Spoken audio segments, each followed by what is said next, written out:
বাইহাকির এক হাদিস, হাদিস নাম্বার 5137, আল্লাহ নবী বলেন, قال النبي صلى الله عليه وسلم, আল্লাহ নবী বলেন, আমার রাসূল বলেন, আলা ইন্না রাব্বাকুম ওয়াহিদ,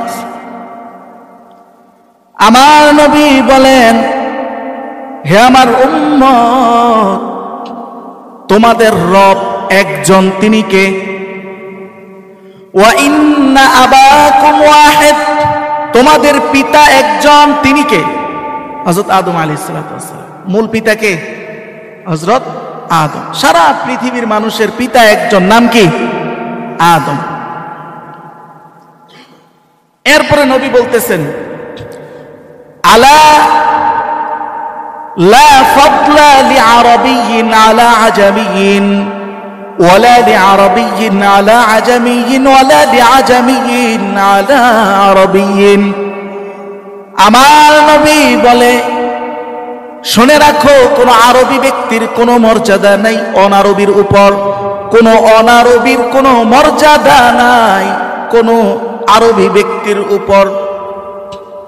আলা লি আহমারা আলা আসওয়াদা ওয়ালা লি আসওয়াদা আলা আহমারা। আমার নবী বলেন, কোন লাল বর্ণের ব্যক্তির কোনো মর্যাদা নাই কালো ব্যক্তির উপর, কোন কালো ব্যক্তির কোনো মর্যাদা নাই লাল বর্ণের ব্যক্তির উপর, ইল্লা বিত্তাকওয়া, তবে যেই জিনিসের মাধ্যমে মর্যাদা নির্ণয় হয় সেই জিনিসের নাম হলো তাকওয়া। সেই জিনিসের নাম কি? তাকওয়া। আল্লাহু আকবার। সূরা হুজরাতের আয়াত নং 13, আল্লাহ তাআলা বলেন,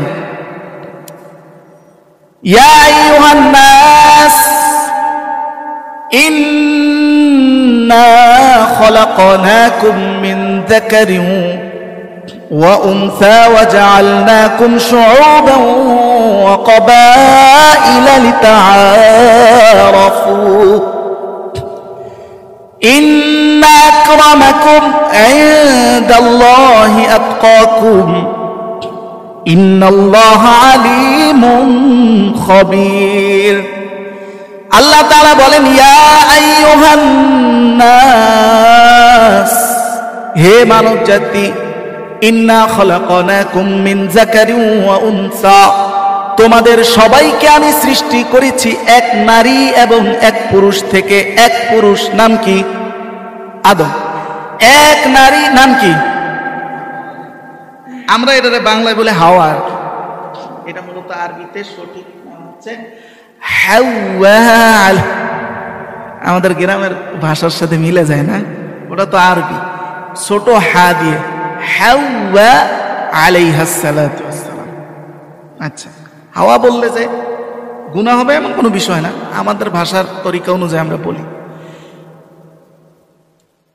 আমার আল্লাহ বলেন, আমি তোমাদেরকে এক পুরুষ এক নারী থেকে সৃষ্টি করেছি।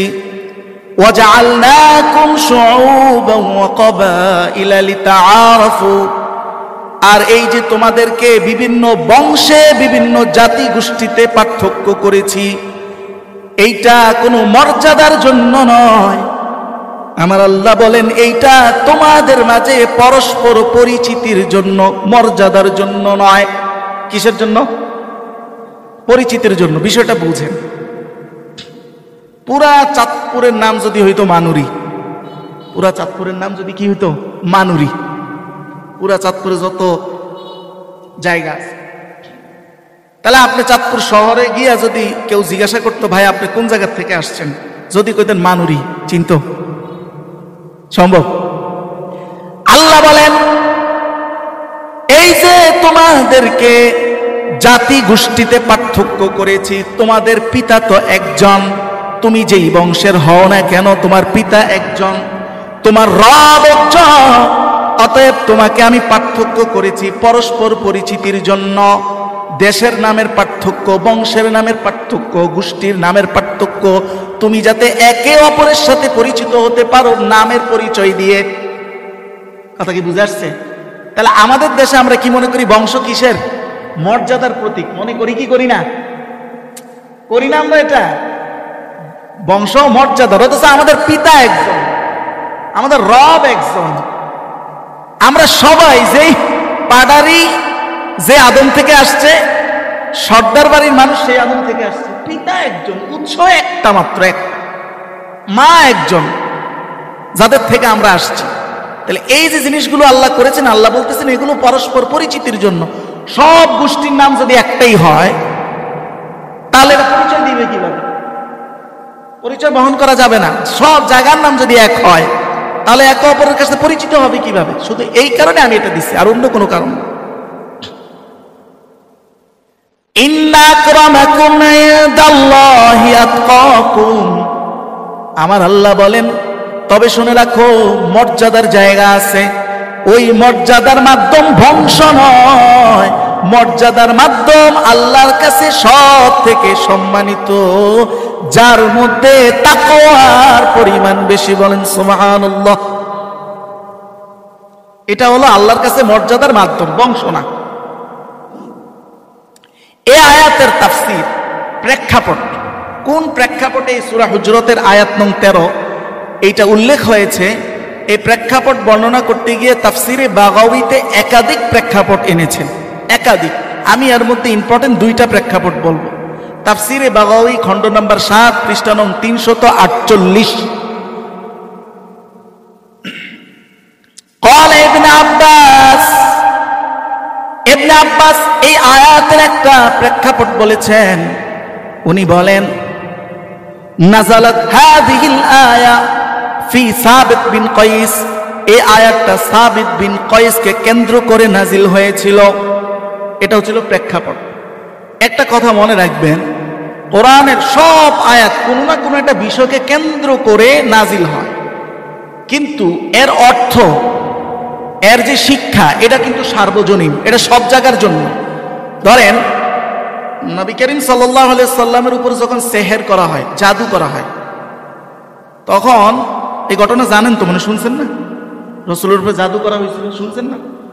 আচ্ছা, এই জাদুকে, জাদুর ক্রিয়াকে ধ্বংস করার জন্য আল্লাহ তাআলা দুইটা সূরা নাজিল করেছেন, সূরা ফালাক, সূরা নাস। এখন এটা কেন্দ্র কি? রাসূলের ওই জাদু। তার মানে এটা শুধু রাসূল ব্যবহার করছেন, আমরা করতে পারবো না? পারবো। মানে আয়াত একটা কেন্দ্রে একটা বিষয়কে সামনে রেখে নাজিল হয়েছে, কিন্তু তার কাজ কিন্তু সর্বজনীন। এটা বললাম, এখানে বিশাল একটা ফিতনা বাংলাদেশে নতুন শুরু হয়েছে আজকে, আর ওইসব বলবো না, ইনশাআল্লাহ অন্য কোনো সময়। এটার পিছনে অনেক বড় ঘটনা আছে, যে এমন এমন অনেক আয়াত আছে যেগুলো কোন প্রেক্ষাপটে আসছে। একদল না, বরং আমি এক ব্যক্তিকে দেখলাম, তার ভালো প্ল্যাটফর্ম আছে ইউটিউবে, সে অলরেডি অসংখ্য কিয়ামতের আলামত, অসংখ্য কিছুকে অস্বীকার করা শুরু করেছে। সে বলে এটা ওই প্রেক্ষাপটে আসছে, তার জানাই নেই প্রেক্ষাপট যেটাই থাকুক এর অর্থ সর্বজনীন, এই জন্য এটা বলে রাখলাম। তো তিনি বলতেছেন সাবিত বিন কাইসের জন্য আয়াতটা নাজিল হয়েছে, প্রেক্ষাপটটা এটা। তো সাবিত বিন কাইস কি বলেছেন?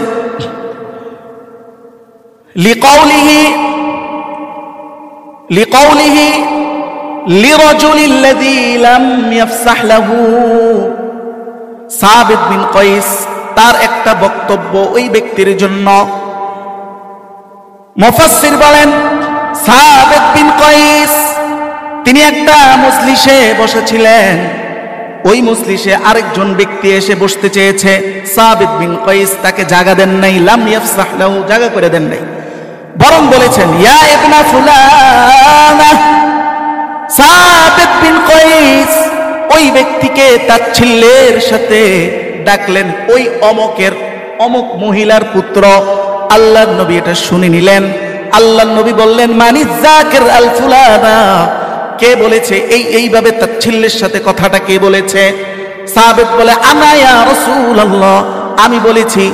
সাবিতকে রাসূল ডেকে বললেন উনজুরু জুহাল কওম, তুমি লোকদের চেহারাগুলোর দিকে তাকাও। ফারাআ আও ফানাযারা, সাবিত বিন কাইস তাকাইল, এইভাবে তাকাইছে। সাবিত বিন কাইসকে বললেন, কি দেখলা তুমি? মা রাআইতা ইয়া সাবিত। সাবিত বললেন, রাআইতু আবিয়াদা ওয়া আসওয়াদা ওয়া আহমারা। হে আল্লাহর নবী, আমি তো অনেকরে দেখলাম সাদা, কালো, লাল বর্ণের। এইবার আল্লাহর নবী বলেন, এই যে রঙের পার্থক্য, এই পার্থক্যকে কখনো মর্যাদার প্রতীক বানাবে না। মর্যাদা যদি কাউকে দিতে হয়, লা তুফাদ্দিলুহুম ইল্লা ফিদ্দীনি ওয়াত তাকওয়া। মর্যাদার মাত্র একটা মাধ্যম আল্লাহর কাছে, সেটা হলো দিনদারিত্ব আর ব্যক্তির তাকওয়া। দিনদারিত্ব এবং ব্যক্তির তাকওয়া। আরেকটা প্রেক্ষাপট এই একই কিতাবের তাফসীর বাগাওয়ী ৭ নং খণ্ড পৃষ্ঠা ৩৪৮। আরেকটা প্রেক্ষাপট আছে। কেউ বলেন যে এটা লাম্মা কানা ইয়াউমু ফাতহি মক্কা, মক্কা যেই দিন বিজয় হয়, আমার রাসূলুল্লাহ সাল্লাল্লাহু আলাইহি ওয়াসাল্লাম বেলালান হাত্তা আলা যহরিল কাবাতি ফাআযানা। বেলালকে আল্লাহর নবী আদেশ দিলেন, বেলাল কাবার ছাদের উপরে উঠা আজান দিলেন। ওই অবস্থা দেখে হারিস বিন হিশাম নামে এক ব্যক্তি, সে বলে উঠল, কি বলল? আমা ওয়াজাদা মুহাম্মাদুন গায়রা হাযাল গুরাবিল আসওয়াদ মুআদ্দিনান। বড় অন্যায়কর কথা। সে বলে উঠল, মুহাম্মাদুর রাসূলুল্লাহ, সে কি এই কালো কাকটা ছাড়া আর কোনো মুয়াজ্জিন পায় না? বলেন নাউজুবিল্লাহ। এই কথাকে কেন্দ্র করে এই সূরা হুজরাতের 13 নং আয়াতটা নাজিল হয়েছে। এটা হলো দ্বিতীয় প্রেক্ষাপট। আরো অনেকগুলো প্রেক্ষাপট আছে। তো এখানে ঠিক কোন প্রেক্ষাপটে হয়েছে এটা শিওর না। প্রেক্ষাপট অনেকগুলো, মাত্র 2টা বললাম। শিক্ষাটা কি? যে মানুষ মর্যাদার পাওয়ার মানদণ্ড একটা, সেটা কি? তাকওয়া। সবাই বলে না, সেটা কি? তাকওয়া। আল্লাহু আকবার। তিরমিজির একটা হাদিস, হাদিস নাম্বার 3270।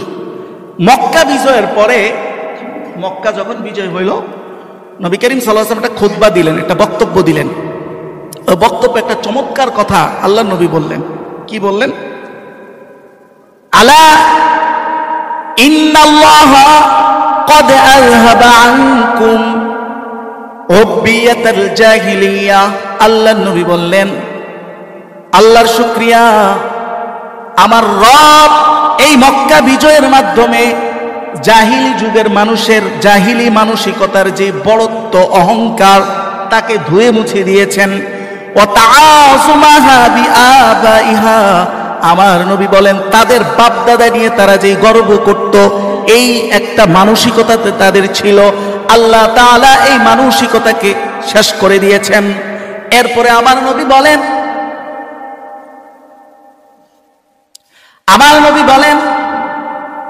যদি মানুষকে মর্যাদা দিতে হয়, আমার নবী বলেন, ফান্নাসু রাজুলান। হে আমার উম্মত, শুনে রাখো, মানুষ 2 ভাগে বিভক্ত। কয় ভাগে? আমার নবী বলেন 2 ভাগে বিভক্ত। একটা হলো রজুলুন বাররুন তাকিয়ুন, সৎ মানুষ, কারিমুন আলাল্লাহ, তার অবস্থান আল্লাহর কাছে সম্মানিত, এই এক গ্রুপ। দ্বিতীয় গ্রুপ ফাজিরুন শাকিয়ুন, পাপিষ্ট, হতভাগ্য, হাইয়ুন আলাল্লাহ, আল্লাহর কাছে তার অবস্থান নিকৃষ্ট। এই 2 ভাগে বিভক্ত। আর কোনো মানুষের ভাগ নাই। কোনো বংশ, মর্যাদা, নাম, দেশ, স্থান, কিছু দ্বারা মানুষের কোনো পার্থক্য নাই। একটার মাধ্যমে পার্থক্য, সেটা হলো তাকওয়া।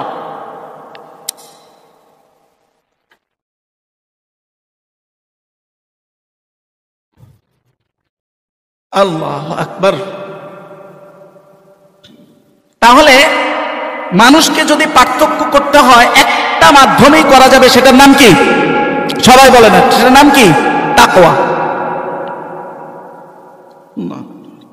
এবার আসেন, বিবাহ শাদীর ক্ষেত্রে যখন আপনি পার্থক্য করবেন, সেখানেও তো পাত্র পাত্রী পার্থক্য করে না, বাছাই করে। সেটা কিসের মাধ্যমে করবেন?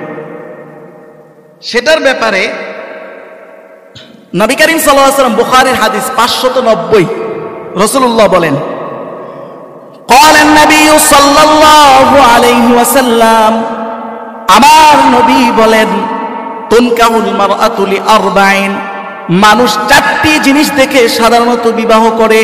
আমার নবী বলেন, এক নাম্বার মানুষ যেটা দেখে লিমালিহা, সম্পদ দেখে। বাস্তব দিন, 1 নাম্বার কি দেখে? সম্পদ দেখে। তারপর 2 নাম্বার ওয়ালি জামালিহা, 2 নাম্বার আমার নবী বলে 2 নাম্বার মানুষ সৌন্দর্য দেখে। 3 নাম্বার ওয়ালি হাসাবিহা, সাধারণত মানুষ 3 নাম্বারে বংশ দেখে। ওয়ালি দীনিহা, আর 4 নাম্বারে রাখে দিনদারিত্ব। এই হাদিসটা একসময় আমিও এটার অর্থ ভুল বুঝতাম। হাদিসটার যে শাব্দিক অর্থ, এটা দেখলে বোঝা যায় মানুষ 4 কারণে বিবাহ করবে। 1 নাম্বার সম্পদ, 2 নাম্বার সৌন্দর্য, 3 নাম্বার বংশ, 4 নাম্বার দিনদারিত্ব। আমি এই হাদিস আরেকবার এই মিম্বারে আমি বলেছি, তখন এটার বিস্তারিত হাদিসের যে ব্যাখ্যা গ্রন্থ সেগুলো আমার মানে এই হাদিস সম্পর্কে আমার এত ঘাটাঘাটি ছিল না। তখন আমি ওটা খুব আনইজি ফিল করতেছিলাম যে নবী এটা কিভাবে বলতেছে যে সম্পদের জন্য বিবাহ করবে। তো পরে এই হাদিস নিয়ে এবার বিস্তারিত দেখার পরে যেটা দেখলাম, সমস্ত শারিহিনে হাদিস, যারা হাদিসের ব্যাখ্যাকারক, ওনারা একই কথা বলেছেন। বিশেষভাবে ইমাম নববীর রেফারেন্স আমি কোট করতেছি। ওনার একটা সরা আছে মুসলিম শরীফের, শরহে মুসলিম, এটা 10 নম্বর খণ্ড, পৃষ্ঠা নং 42। উনি সেখানে বলেন, আন্নান নবী সাল্লাল্লাহু আলাইহি ওয়াসাল্লাম, আন্নান নবী সাল্লাল্লাহু আলাইহি ওয়াসাল্লাম আখবারা বিমা ফাআলাহুন নাস ফিল আদা। উনি বলেন আল্লাহর নবী এখানে সম্পদ দেখে বিবাহ করতে বলেন নাই, বরং আল্লাহর নবী বলেছেন যে মানুষ যদি দুনিয়ামোহ হয়, মানুষের সাধারণত দুনিয়াদারি যদি তার আদত বা স্বভাব হয়, তাহলে মানুষের স্বভাবগতভাবে তারা এটা করে। সর্বশেষ রাখে দিনদারিত্ব, সর্বশেষ রাখে দ্বীনি বিষয়। এবার এই হাদিসের শেষে আল্লাহর নবী বলেন, ফাজফার বিদাতিদ্দিন, তুমি এই 4টা বিষয়ের থেকে সর্বাগ্রে নিয়ে আসো দিনদারিত্ব। যদি এটাকে না নিয়ে আসো তাহলে তোমার অকল্যাণ হবে। আমার নবী বলেন, তারিবাত ইয়াদাক, তোমার হাত ধুলোয় ধূসরিত হোক। আল্লাহ নবী এইভাবে একটা ধমকেশ্বর একটা কথা বললেন যে তোমার হস্ত ধুলোয় ধূসরিত হোক। এটার আবার 2 অর্থ। কেউ বলেছেন এগুলো আরবি ইস্তেলাহা, এটা বদদোয়া না। এটা অধিকাংশের কথা হচ্ছে এটা ইস্তেলাহা, এটা বদদোয়া না, এটা ধমকেশ্বরের রাসূল বলেছেন। তবে তিরমিজির আরেকটা হাদিসে এই কথা স্পষ্ট বলেছেন যে বিপর্যয় হবে। কেমন বিপর্যয়? হাদিস নাম্বার 1084। আল্লাহর নবী বলেন, ক্বালান নবী সাল্লাল্লাহু আলাইহি ওয়াসাল্লাম, আমার নবী বলেন, ইজা খাতাবা ইলাইকুম, যখন তোমাদের কাছে এমন কোন ছেলে প্রস্তাব নিয়ে আসে, মান তারদাউনা দীনাহু ওয়া খুলুকাহু, যার দিনদারিত্ব সম্পর্কে তুমি সন্তুষ্ট, জানো ছেলেটা ভালো, আল্লাহমুখী, কিন্তু হয়তো সমস্যা আছে তার টাকায়, হয়তো তার স্ট্যাটাসে সমস্যা, একটু কমতি আছে, আল্লাহ নবী বলেন তার কাছে ফাযাউইজুহু, তার কাছে বিবাহ দিয়ে দাও। যদি না দাও, ওয়া ইল্লা তাফআলুহু তাকুন ফিতনাতুন ফিল আরদি ওয়া ফাসাদুন আরিদ, যদি এই টেন্ডেন্সি যদি তোমাদের মধ্যে না থাকে, মনস্তাত্ত্বিক ভাবে মানসিকতা যদি তোমাদের এমন না থাকে, তাহলে আমার নবীর বক্তব্য হলো তখন পৃথিবীতে জমিনে 1 নাম্বার ফিতনা হবে, 2 নাম্বার ফাসাদ আরিদ। আরিদ মানে হলো লম্বা চূড়া, মানে বিস্তৃত। বিস্তৃত বিপর্যয় পৃথিবীতে আসবে। আছে না নাই? সমাজে আছে না নাই? আছে। আল্লাহ নবী এটাই বলেছেন। আপনি দেখবেন যত সংসার ভাঙার কাহিনী, কোনো না কোনো দিক থেকে আপনি এগুলোর পুরো অ্যানালাইসিস করলে দেখবেন কোনো না কোনো জায়গায় দিনদারিত্বের অভাব এটাই দায়ী। ঠিক না? ঠিক। আপনি এটা অ্যানালাইসিস করলে দেখবেন, হয়তো আপনি খুঁজে পান নাই, কারণ দিনের জ্ঞান হয়তো আমার সবাই তো সমান না, কিন্তু অ্যানালাইসিস করলে দেখবেন কোনো না কোনো জায়গায় দিনদারিত্বের অভাবেই তাদের সংসারের এই বিপর্যয়ের মূল পিছনের কারণ হিসেবে রয়েছে। ওইটা আল্লাহ নবী বলেছে। এখন প্রশ্ন হলো, তাহলে কি বংশ দেখবো না? তারপরে এই আরো আমরা যেগুলো দেখি এগুলো দেখবো না? হ্যাঁ, ইসলাম অনেক সূক্ষ্মভাবে ব্যালেন্স তৈরি করে। কিন্তু আমরা যখন মানুষের সামনে বলি, যে কোনো একটা দিক নিয়ে বলি, তো উভয় পাঠ বলি না, যার কারণে আমাদের উপস্থাপনার মাধ্যমেই ইসলামের ব্যালেন্সগুলো সামনে আসে না। দেখেন এখানে ব্যালেন্স কি, এখানে একদিকে ইসলাম বলতেছে মানুষ মর্যাদাশীল হয় একটা জিনিসের মাধ্যমে, সেটা হলো তাকওয়া, আর কোনো কারণ নাই। কিন্তু এখানে আইসা বিবাহ শাদীর ক্ষেত্রে একই কথা বললো যে তাকওয়া, দিনদারিত্ব, এটাকেই প্রাধান্য দাও, এটার বাইরে অন্য কিছু, এটা আগে দেখো, এটা দেখার পরে, দিনদারিত্ব দেখার পরে, আগে না, দিনদারিত্ব দেখার পরে। এইবার ইসলাম বলে হ্যাঁ, আল কাফা, কুফু হওয়া, সমান সমান হওয়া, এটা এরপরে দেখো। সমান সমান হওয়া কেন দেখতে হবে? যদিও মানুষের মর্যাদা শুধু দিনদারিত্বের মাধ্যমে আল্লাহ নির্ণয় করেন, অন্য কোনো মাধ্যমে না। কিন্তু যখন একটা পরিবারের সাথে আরেকটা পরিবারের সম্পর্ক স্থাপিত হয়, তখন দুই পরিবারের রুচির একটা মিল থাকতে হয়, কারণ এটা পারিবারিক ঘরোয়া সম্পর্ক। তো এইটাতে যদি রুচির পার্থক্য হয়, তাহলে অনেক ক্ষেত্রে পারিবারিক বন্ধন সুন্দর হয় না। এটাই নেচার, এটাই বাস্তবতা। এই জন্য আল্লাহ তাআলা ওটাকেও আবার ব্যালেন্স করে বলেছেন যে আগে দিনদারিত্ব, এরপরে ধাপে এগুলো আসো, তোমাদের বংশীয় রুচির সাথে তাদের মিল আছে কি নাই, তোমাদের পেশাগত দিক থেকে এদের পেশাগত দিক মিল আছে কি নাই।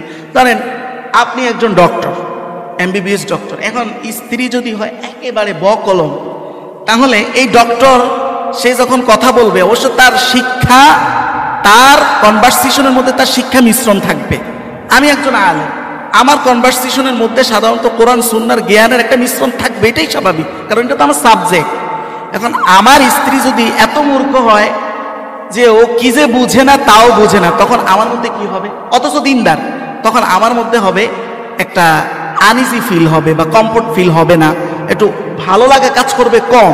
তো এই জিনিসটা আল্লাহ তাআলাও জানেন, এই জন্য এই ক্ষেত্রে সূক্ষ্মভাবে আবার আল্লাহ এটাও ঢুকিয়ে দিয়েছেন যে না, এগুলোও দেখতে হবে রুচির মিল আছে কিনা। দুই বেআইন, এখন দুই বেআইন দুই ক্ষেত্রে, ধরেন দুইজনের পেশাগত দিক দুইটা, এখন এরা যখন একসাথে বসবে গল্প করতে, এটাই স্বাভাবিক যে যার পেশাগত দিক যেটা, তার কথোপকথনের মধ্যে তার পেশাগত দিকটাই বেশি প্রাধান্য পাবে। একজনের পেশাগত জায়গার সাথে আরেকজনের কোনো সম্পর্ক নাই, তখন একজনের কথা আরেকজন শুই না বেশি একটা মজা পাবে না। তো এখানে সম্পর্কের সৌন্দর্যতা কমে যাবে। এই জন্য আল্লাহ তাআলা বলেন আগে দেখতে হবে তাকওয়া, তারপরে হচ্ছে এগুলো দেখাও। আল্লাহ তাআলা একটা জায়গা রেখেছেন, তবে সেটা তাকওয়ার পরে। আর আমরা ওগুলো দেখি আগে, তাকওয়ার তো খবরই নেই। এই জন্য আমাদের বিপর্যয়। আল্লাহ তাআলা আমাদেরকে সহিহ বুঝদান করুন, বলেন আমিন। এই যে কথাটা বললাম কুফু, এটার দলিল কি? এটার দলিল আছে সূরা আহজাব আয়াত নং 37। একটা ঘটনা দিয়ে দলিলটা বলি। এই আয়াতের মধ্যে ঘটনাটা আছে। রাসূলুল্লাহ সাল্লাল্লাহু আলাইহি ওয়াসাল্লামের ফুফাতো বোন, এই ফুফাতো বোন, ওনার নাম জায়নব। এই ফুফাতো বোনকে রাসূলুল্লাহ এক সাহাবীর সাথে বিবাহ দিয়েছেন। এই সাহাবীর নাম হলো যায়েদ রাদিয়াল্লাহু তাআলা। যে যায়েদ রাদিয়াল্লাহু তাআলা এক সময় গোলাম ছিলেন, পরবর্তীতে উনি আজাদ হয়েছেন। রাসূলুল্লাহ তাকে পালক পুত্র হিসেবে মাইনা নিছেন, যে আমার পালক পুত্র। তো যেহেতু উনি গোলাম ছিলেন, আর জায়নব হলো কুরাইশ উচ্চ বংশের, এই জাহিলি যুগেও তো বংশের যে উঁচু নিচু তারা এটা মানত। তো যেই কারণেই হোক, অথচ দুইজনই, একজন সাহাবী আরেকজন সাহাবিয়া, দুইজনই ভালো মানুষ, কিন্তু ওনাদের সংসারের সৌন্দর্যতা বা ইত্তেসাল যেটা, মানে মিল বন্ধন, এটা হচ্ছিল না। রাসূলুল্লাহ অনেক বুঝাইছেন, জায়েদকে বুঝাইছেন, অনেক বুঝাইছেন সংসারটা টিকে রাখার জন্য, কিন্তু শেষ পর্যন্ত সংসারটা টিকে নাই। এখন এর যে পালক পুত্র মানছেন, বিবাহ দিয়েছেন কারে? নিজের ফুফাতো বোনকে। এখন এটা কি ফুতের বউ হইছে? আল্লাহর কাছে পালক পুত্র কখনো আপনার আপন পুত্রের মতো হবে না। বাপ পুতের যে আইন, বাপ পুতের যে বিধান, ওই বিধানে কখনো পালক পুত্র ঢুকবে না। এটা মাইনা নেওয়া যায়, একটা মানুষ, আশ্রয়হীন মানুষকে আপনি আশ্রয় দিয়েছেন এই সুবাদে, কিন্তু বাপ পুতের যেই বিধান, ওই বিধানে সে কখনো ঢুকবে না, এবং তার স্ত্রী আপনার ছেলের বউ হিসাবেও কখনো হবে না, এবং তার সাথে আপনার দেখা দেওয়া যায়। যদি এই ছেলে পালক পুত্র তার স্ত্রীকে তালাক দেয়, এই মহিলা কিন্তু আপনার ছেলের বউ না আল্লাহর দৃষ্টিতে, আপনি এই মহিলার বিবাহ করতে পারবেন। এই ন্যারেটিভটা ছিল এর বিপরীত ন্যারেটিভটা ছিল জাহিলি যুগে, যে ফালক পুত্র মানে এরা তো পুত্র, এর স্ত্রী মানে ফুতের বউ। এই ন্যারেটিভ ভাঙ্গার জন্য আল্লাহ তাআলা একটা ডিসিশন নিলেন। এটাই সূরা আহজাবের ৩৭ নং আয়াত। আল্লাহ বলেন, ফালাম্মা কাদা যাইদুম মিনহা ওয়াতারান যাওয়াজনাকাহা লিকাই লা ইয়াকুনা আলাল মুমিনিনা হারাজু ফি আজওয়াজি আদিয়াইহিম। আল্লাহ তাআলা বলেন, ফালাম্মা কাদা যাইদুম মিনহা, যায়েদ যখন সিদ্ধান্ত নিল, মানে হলো তালাক দিয়ে দিল, যাওয়াজনাকাহা লিকাই লা ইয়াকুনা আলাল মুমিনিনা হারাজ, আমি সেই জায়নাবের সাথে, অর্থাৎ আপনার ফুফাতো বোনের সাথে আপনাকে বিবাহ দিলাম। দিছেন কে? আল্লাহ তাআলা। কেন? লিকাই লা ইয়াকুনা আলাল মুমিনিনা হারাজ, যাতে এই ন্যারেটিভটা ভেঙে যায় মানুষের মধ্যে, যে এই চিন্তা ফালক পুত্রের বউ নিজের পুতের বউয়ের মতো, এই চিন্তা যেন ভেঙে যায়। এই জন্য আপনাকে আমি বিবাহ দিয়ে আপনার মাধ্যমে এই কাজটা করায়া সমাজের থেকে এই চিন্তাকে আমি চিরদিনের জন্য মুছে দিলাম। বলেন সুবহানাল্লাহ। ওই চিন্তা কিন্তু এখন আমাদের সমাজে আবার বাসা বাঁধছে। এখনো কিন্তু আপনি যদি কোনো পালক পুত্রের ছেলের বউকে, মানে পালক পুত্র তো সে মাইনা নিছে, এটা পুত্র হয় নাই, এখন যদি ছেলে তালাক দিয়ে দেয়, ও যদি আবার বিবাহ করে, তাহলে কইব কি হ্যাঁ হ্যাঁ পুত্রের বউরে বিয়ে করছে। এই সমাজে বলবি কি বলবে না? বলবি কি বলবে না? আল্লাহ এইটা ভাঙ্গার জন্য রাসূলকে দিয়ে কাজ করাইছেন, আয়াত নাযিল করাইছেন। তাহলে এই যে জায়নাব জায়েদের সাথে থাকতে পারলো না, তার বংশীয় একটা ব্যাপার, যে রুচির সাথে মিল নাই, অথচ দুইজনই দিনদার। আল্লাহ তাআলা এটাকে কোনো জায়গায় তিরস্কারও করেন নাই, রাসূলুল্লাহ এটাকে তিরস্কারও করেন নাই। তার মানে এটারও স্থান আছে, তবে সেটা দিনদারিত্ব দেখার আগে না পরে। কথা বলেন, আগে না পরে? আল্লাহ আমাদেরকে সঠিকটা বুঝার তৌফিক দান করেন। সুবহানাল্লাহ। এবার আসেন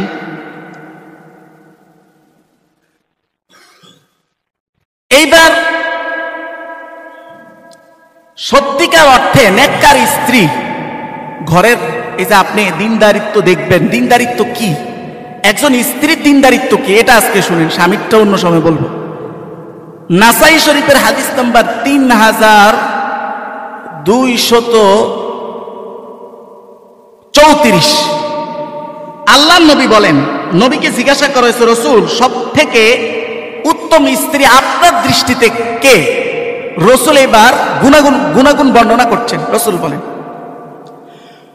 قال النبي صلى الله عليه وسلم, আমার নবী বলেন, খায়রুন নিসা, সব থেকে উত্তম স্ত্রী আমার নবীর দৃষ্টিতে এক নাম্বার গুণ, আমার নবী বলেন, তাসুররুহু ইদা নাযারা, যখন তার দিকে স্বামী তাকায় তখন দেখে সে হাস্যোজ্জ্বল, অর্থাৎ স্বামীকে খুশি রাখতে পারে, তার মধ্যে এই গুণ আছে। এটা হলো এক নাম্বার।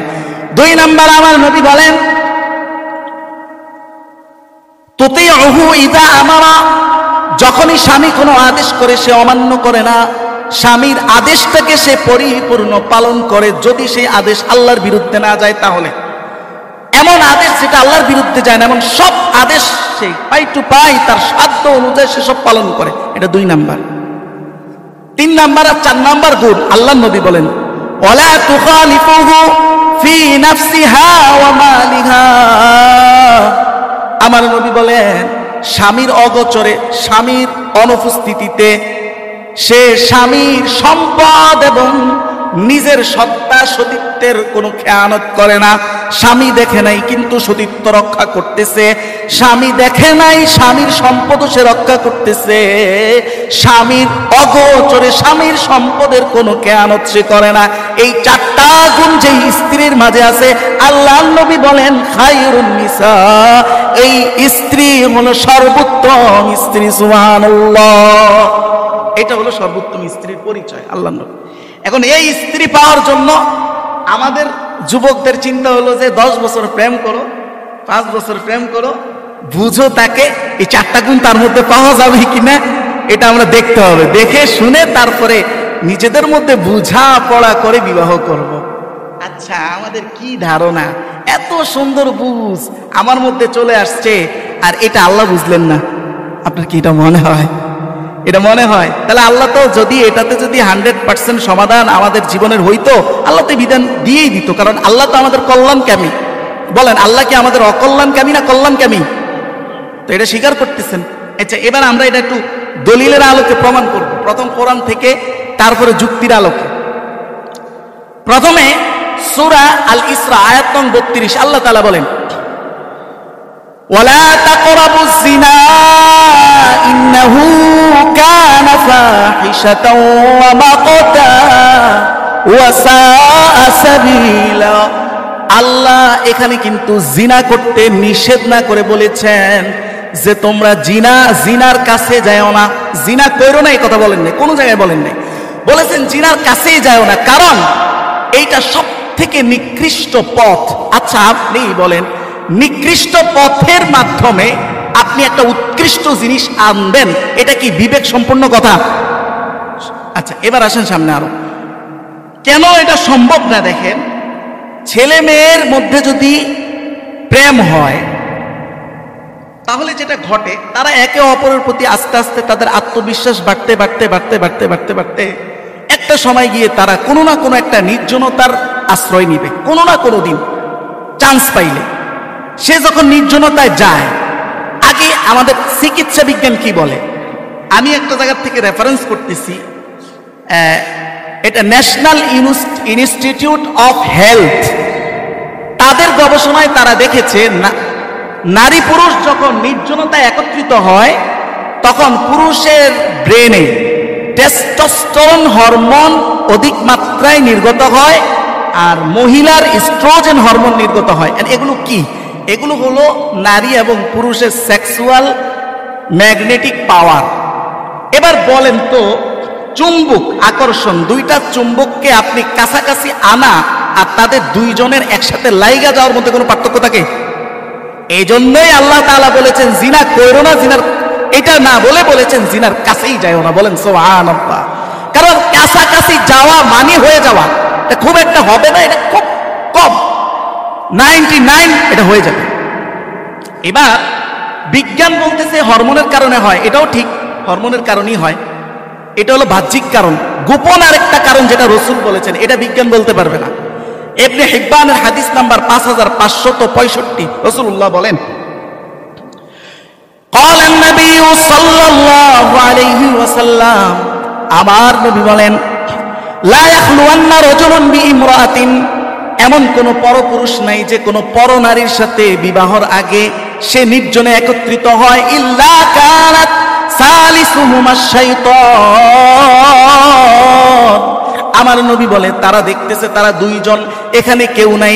আমার নবী বলেন আরেকজন আছে, তার নাম হলো, আমার নবী বলেন তার নাম হলো শয়তান। এখানে তৃতীয় আরেকজন আছে। আচ্ছা, এবার বলেন তো শয়তানের কাজ কি? শয়তান তো তার কাজ করবে, সে একাও থাকতে পারে, পুরো টিম নিয়েও থাকতে পারে। এইবার একটা অঘটন ঘটটা যখন যাবে, যাওয়ার পরে দ্বিতীয় পর্বে শয়তানের কাজ কি হবে? শয়তানের দ্বিতীয় পর্যায়ের কাজ হবে এদের মধ্যে ব্রেকআপ করানো। শয়তানের দ্বিতীয় পর্যায়ের পর্বের কাজই হবে এটা। কারণ কি? কারণটাও কোরআন থেকে বলবো। কারণ হলো, কিয়ামতের ময়দানে শয়তান একটা বক্তব্য দিবে, খুতবা দিবে। খুতবা মানে বক্তব্য। শয়তান একটা বক্তব্য দেওয়ার সুযোগ পাইবে, মাশাআল্লাহ। আল্লাহ সেই বক্তব্যটা আবার তুলে দিয়েছেন সূরা ইব্রাহিমের আয়াত নং 22-এ। আল্লাহ বলেন, ওয়াকালা আশ-শাইতানু লাম্মা কুদিয়াল আমর, যখন সব খেলা শেষ হয়ে যাবে, শয়তান সেই দিন বলবে, ওয়াকালা আশ-শাইতান লাম্মা কুদিয়াল আমর ইন্নাল্লাহা ওয়া'আদাকুম ওয়া'দাল হক, শয়তান বক্তব্য দিয়ে বলবে, আল্লাহ যেই ওয়াদা তোমাদের সাথে করেছিল তা সত্য ছিল। কি ছিল? সত্য ছিল। আল্লাহ কি ওয়াদা করেছেন মাঝখান দিয়ে এটা বলে দিই। সূরা রুম আয়াত নং 21, আল্লাহ ওয়াদা করেছেন যদি আল্লাহর সন্তুষ্টি অনুযায়ী আল্লাহকে পাওয়ার জন্য কেউ বিবাহ বন্ধনে আবদ্ধ হয়, আর এর মাধ্যমে আল্লাহর অসন্তুষ্টিমূলক কোনো কাজ না করে, আল্লাহ নিজে দায়িত্ব নিয়ে বলতেছেন, ওয়াজালা বাইনাকুম মাওয়াদ্দাতাও ওয়া রাহমা, তোমাদের এই অপরিচিত কাপল, অপরিচিত পুরুষ এবং মহিলার মাঝে আমি আল্লাহ দায়িত্ব নিয়ে তাদের মাঝে মহব্বত এবং উলফত, টান, ভালোবাসা আমি আল্লাহ সৃষ্টি করে দিব। সুবহানাল্লাহ। এটা আসলে বাস্তব তো আল্লাহ তাআলা বলছেন, বাবা অবাস্তব কি হবে? এখন উদাহরণ দিতে গেলে আমি তার দর্জনের উদাহরণ জানি না, নিজেরটা জানি, এটা তো আবার বলতেও আনিছি। এটা আসলে এটা বাস্তব। আসলে এই প্রশ্ন জানি না অন্য স্বামী স্ত্রীর মধ্যে আছে কিনা, কিন্তু আমাদের মধ্যে এই প্রশ্ন আসছে কিভাবে যে এত দ্রুত একটা জিনিস চেঞ্জিং চলে আসে একে অপরের মাঝে, এই পরিমাণ পরিবর্তন চলে আসে, এটা মানবিক চিন্তায় কিন্তু আমাদেরও বুঝে আসে না। আসল কাহিনী কোথায়? ওই সূরা রুমের 21 নং আয়াত। আল্লাহ এটা বানায়া দেন, কিন্তু আল্লাহ যে আল্লাহর ওয়াদা পালন করবেন, আপনি আল্লাহর ওয়াদা পালন করেছেন? আপনি এটা করতে গিয়ে আল্লাহকে 10 বার অসন্তুষ্ট করেছেন। এই কাজে যাইতে ঢুকতেই আপনি আল্লাহর আইনকে বৃদ্ধাঙ্গুলি দেখাইয়া দিচ্ছেন, আল্লাহর আইনকে, আল্লাহর নীতিকে আপনি ভ্রুক্ষেপই করেন না। তখন আল্লাহ আপনার উপরে শুরু থেকে অসন্তুষ্ট। আর অসন্তুষ্ট যদি আল্লাহ থাকেন, তাহলে আপনার এই দাম্পত্য জীবনে সুন্দর সমৃদ্ধি এবং মহব্বত আরো যা যা লাগে, এগুলো আসার কথা বেশি না, এগুলো ধ্বংস হয়ে যাওয়ার কথা বেশি। বলেন তো, নষ্ট হয়ে যাওয়ার কথা বেশি না? এই বুঝ আমাদের তো নাই। এবার শয়তান বলতেছে, ইন্নাল্লাহা ওয়া'আদাকুম ওয়া'দাল হক, আল্লাহ যে ওয়াদা করেছেন সেই ওয়াদা সত্য ছিল।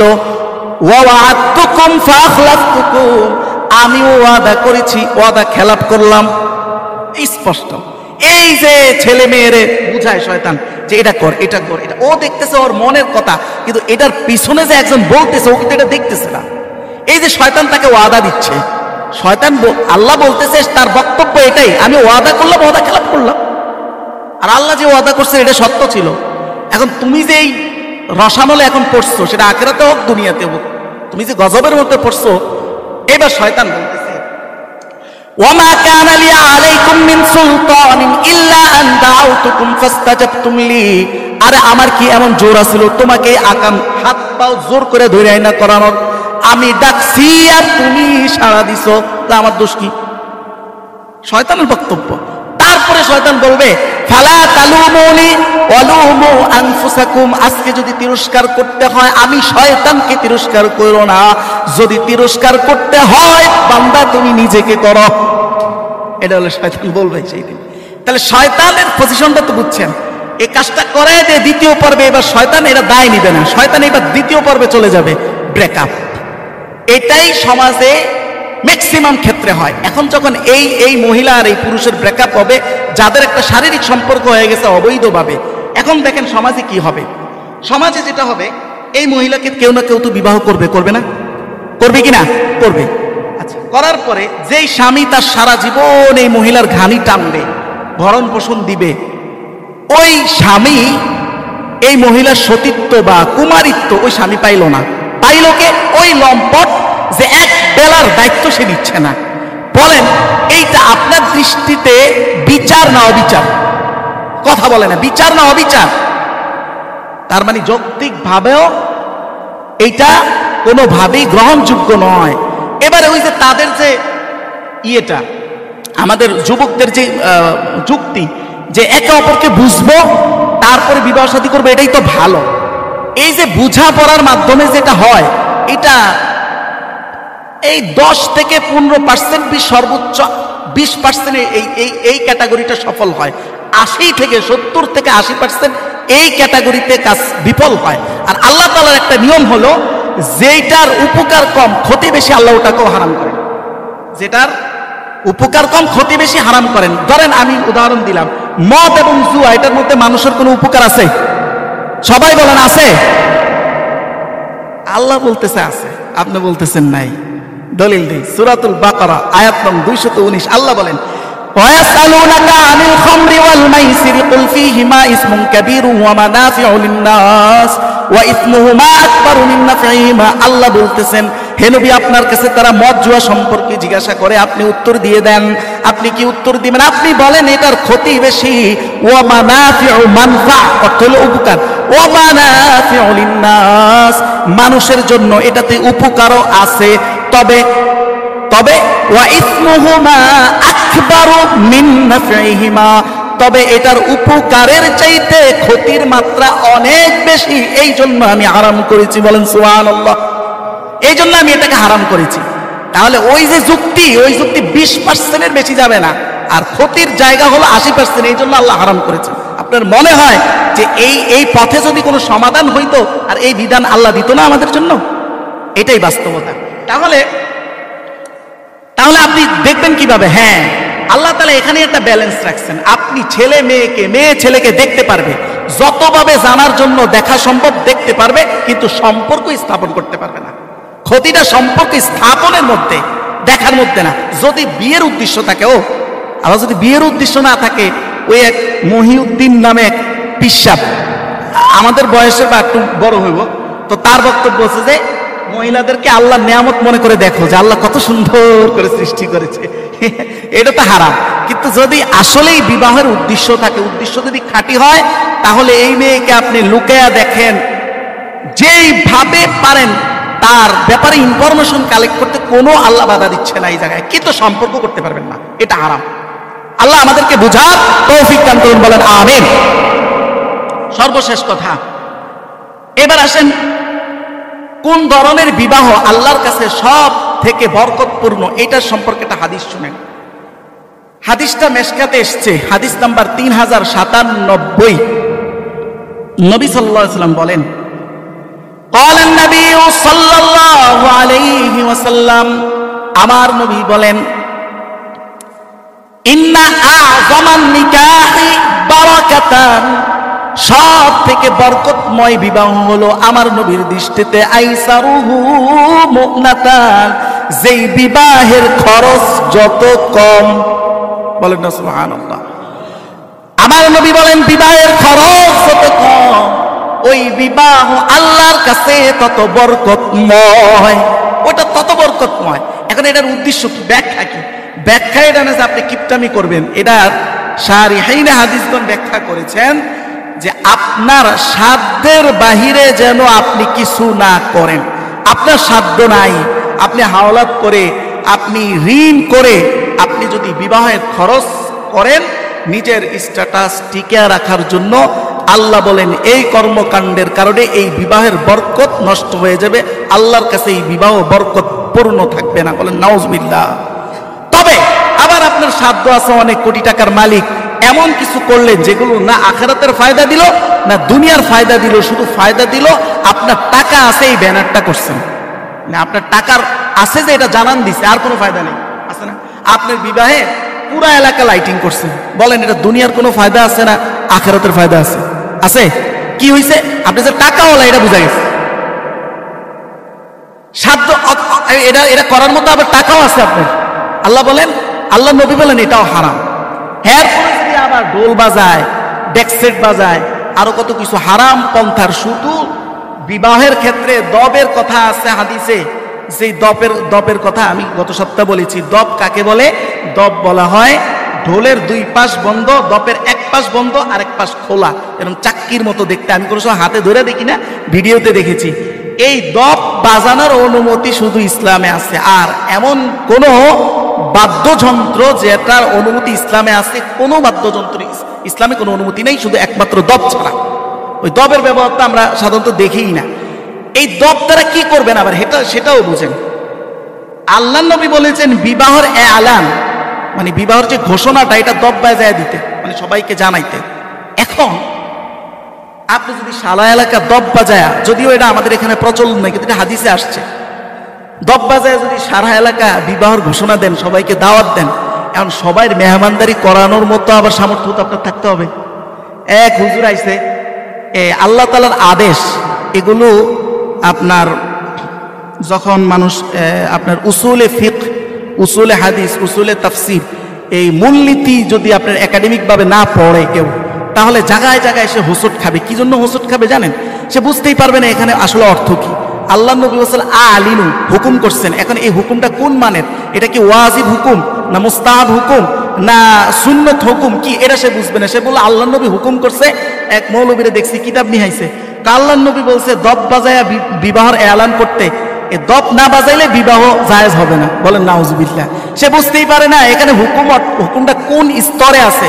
যেমন সূরা জুমায় আল্লাহ তাআলা বলছেন ফাইজা কুদিয়াতিস সালাত, যখন তোমাদের নামাজ শেষ হয়ে যায়, ফান্তাশিরু ফিল আরদ, তোমরা জমিনে ছড়ায়া পড়ো। এই কথাটা বলছে। আজকে জুমা শেষ করে তো আপনারা অনেকে ঘরে গিয়ে ঘুমাইবেন, তার মানে কি আপনারা এই হুকুমের বিরোধিতা করলেন? না না, এই হুকুমটা হলো মুস্তাহাব, তোমার প্রয়োজন হলে যাও, যাইতেই হবে এমন কথা না। এটা বুঝবে কিভাবে? সে এখানে তো এটি লেখা নাই। এই জন্য এগুলো উসুল পড়তে হয়, প্রত্যেকটার একাডেমিক উসুল আছে, কিসের উপর কি ভিত্তি, কি দেখলে কি, কোন আলামত দেখলে কি, অনেক পড়াশোনা আছে। তো এই যে আলিনুন নিকাহা বিদ্দুফুফ, এই হাদিসটা হলো মুস্তাহাব, অর্থাৎ আল্লাহর নবীর এই হুকুম পালন করা মুস্তাহাব। যদি আপনার সামর্থ্য না হয় তাহলে এটা পালন করার কোনো বাধ্যকতা আপনার উপরে নাই, কিন্তু যদি সামর্থ্য থাকে করলেন। আমি কি বুঝাইতে পেরেছি? সবার বুঝে আসছে? আচ্ছা, কিন্তু হারাম কোনো কিছু করা যাবে না। যদি করেন তাহলে আল্লাহর নবী এটা বলেই দিয়েছেন। ইবনে হিব্বানের হাদিস, খণ্ড নম্বর 1, পৃষ্ঠা নং 510, আল্লাহ নবী স্পষ্ট বলেন, মানুষকে সন্তুষ্ট করার জন্য, আপনার স্ট্যাটাস দেখানোর জন্য যে কাজগুলো আপনি করতেছেন, এই স্ট্যাটাস অচিরেই আল্লাহ আপনার নামায়ে দিবে, নিচে নামায়ে দিবে, আপনাকে বেজ্জতি করবে, মানুষের কাছে আপনাকে ঘৃণিত করবে। কারণ আপনি কাজটাই শুরু করেছেন আল্লাহর ঘৃণা দিয়ে। এরপরে আবার এই বিবাহ, এই দাম্পত্যের মধ্যে আপনি কতটুকু সুখ আশা করতে পারেন? আপনার বন্ধু বান্ধব একদিন ওরা ঢোল ঢোল বাজায়, তারপরে ড্যাক্সেট ট্যাক্সেট বাজায় ওরা চলে গেছে, কিন্তু সারা জীবন আপনার সাথে যা যা ঘটবে সেটা সাফার শুধু আপনার একা আপনিই করবেন। এর মধ্যে কেউ জানবেও না, আপনার পাশে কেউ দাঁড়াবে না। এটাই তো ঠিক নাকি? অথচ ওই একদিন আপনি তার সুযোগ দিলেন আল্লাহর বিরুদ্ধে কাজ করার জন্য, আর যেই কাজের ফলাফল আপনি সারা জীবন বইবেন। এর থেকে আহমকি চিন্তা কি আর হইতে পারে? আল্লাহ আমাদেরকে সঠিক চিন্তায় চিন্তিত হওয়ার তৌফিক দান করুন, বলেন আমিন। হাদিসটা শুনিয়ে দিই, সর্বশেষ হাদিসটা হলো, আল্লাহ নবী বলেন, মান ইল তামাসা রিদান নাস, যেই ব্যক্তি মানুষের সন্তুষ্টি চাইলো এমন সিস্টেমে, বিসাখাতিল্লাহ, আল্লাহকে রাগ করায়া, মানে আল্লাহকে অসন্তুষ্ট করে, আল্লাহ তার জন্য 2টা কাজ করবেন। কে বলেছেন? নবী। কে বলেছেন? নবী। সাখিতাল্লাহু আলাইহি, আল্লাহ নিজে তো তার উপর অসন্তুষ্ট হবেনই, দায়িত্ব নিয়ে আসখাতাল্লাহু নাস আলাইহি বা আসখাতাল্লাহু আলাইহিন নাস, আল্লাহ তাআলা মানুষকেও তার উপর অসন্তুষ্ট করে দিবেন, অর্থাৎ মানুষের কাছে তাকে ঘৃণার পাত্র বানিয়ে দিবেন। বলেন নাউযুবিল্লাহি মিন যালিক। তার মানে কতভাবে আল্লাহ আপনাকে ঘৃণার পাত্র বানাইতে পারেন, আল্লাহ উত্তম পরিকল্পনাকারী, এটা তো আপনি কল্পনাও করতে পারবেন না। মানুষ হিসেবে হয়তো 2-1টা উদাহরণ আমি বলতে পারি।